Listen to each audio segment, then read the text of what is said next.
Hari-hari bol! Hari-hari bol!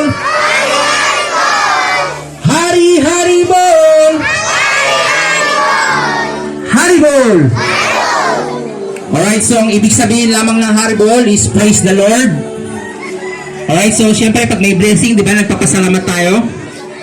Kahit anong paniniwala natin, kahit anong tawag natin sa Kanya, nagpapasalamat tayo. Okay yun, di ba? Okay, isa pa nga Haribol. Haribol! Haribol! Haribol! Alright, so ang ating menu for today is lechon paksiw tsaka Shanghai rolls. Okay, so yung nakaraan, nagbigay tayo ng tosino.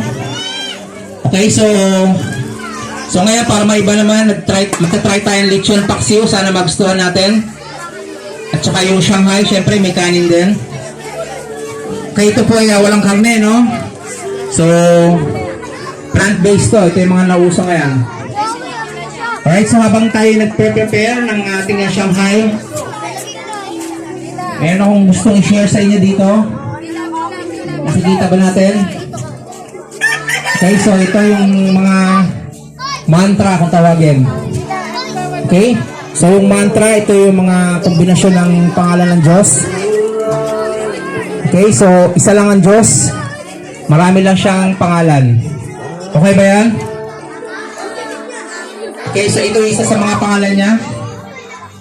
Gusto ko pong i-share sa inyo habang tayo nag-antay, mabilisan lang.